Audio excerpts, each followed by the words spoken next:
Hi, this is Optimus Primal, and this is Silverbolt's Transformer Review. Evening everybody, Silverbolt here. Am I back for a Transformers review? Yeah, I suppose I am in some regards. Just watched a video, a very interesting video, by John of the South. And he asked a very good question.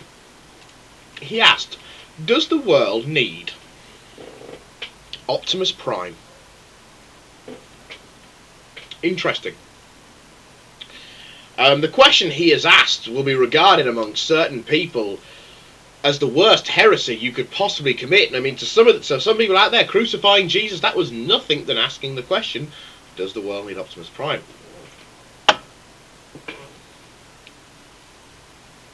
Optimus Prime has been a staple, an icon, a parody of virtue in Transformers since the 80s. He has been in every single Transformers cartoon, or there's been a Prime-like figure. You know, you've had the G1, the Beast Wars, the Beast Machines, RID, Armada, Energon, Cybertron, animated, the live-action movies. Pretty much the only thing he hasn't been in is the Japanese ones. And that's because the Japanese killed him off in the third episode. Was it second or third episode of Headmasters they killed him off in? I can't remember. Anyway. So, the question, does the world need Optimus Prime?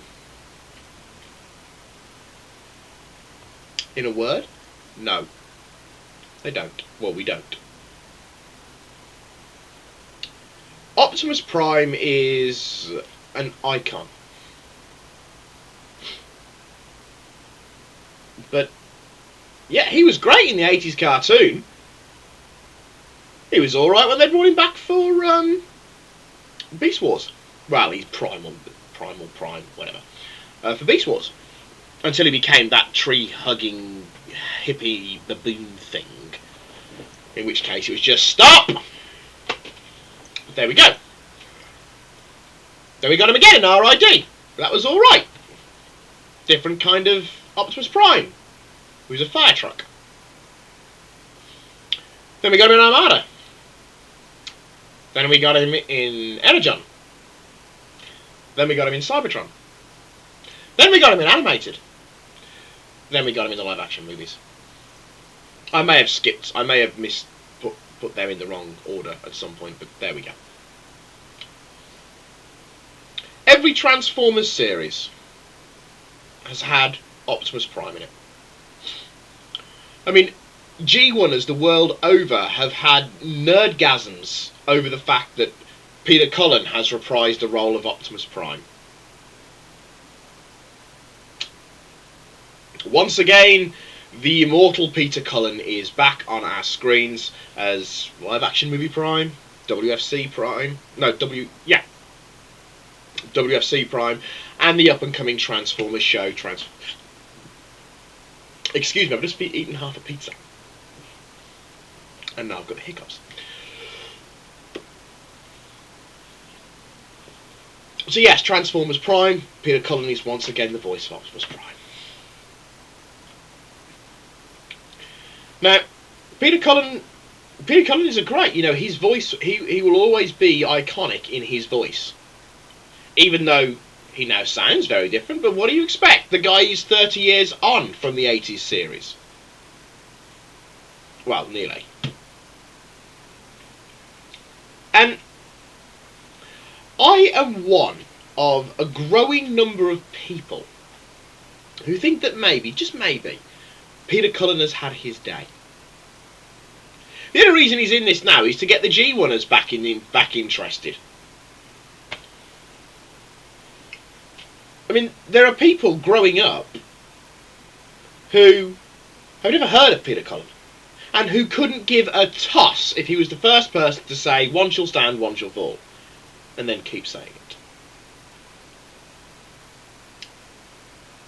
And they don't care that he voiced it in the 80s cartoon. They don't care that the G1 Prime is the most popular incarnation of Prime ever.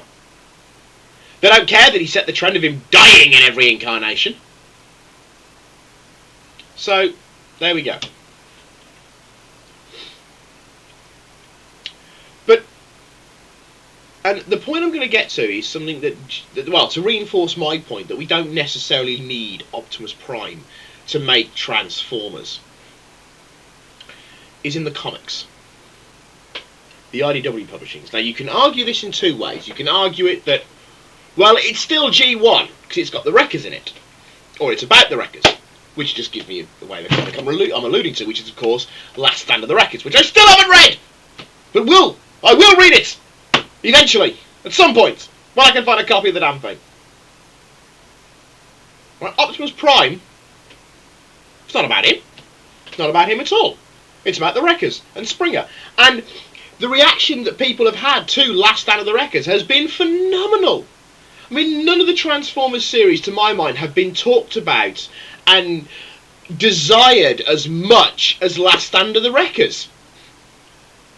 You know, and Optimus Prime is barely in it. But then you take all the previous stuff from IDW. If you look at All Hell Megatron, Optimus Prime, barely around.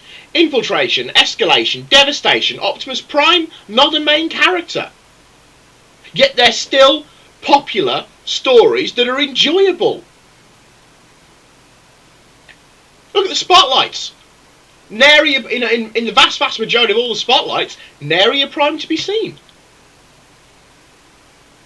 Does that mean that everybody picked it up, didn't see Optimus Prime on the front cover and put it down? No. They read it regardless. They bought it regardless. They enjoyed it regardless. They spoke about it regardless.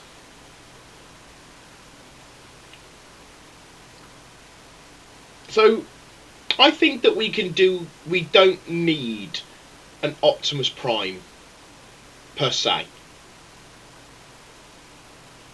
But then you've got the other side of that little coin. Would you want a Transformers series that had no homage to any other series, no names taken over, with completely new designs that have never been based on any Transformer previously? Would we want that and still call it Transformers? There's another issue. There's another issue, and one I can honestly say I don't have an answer to.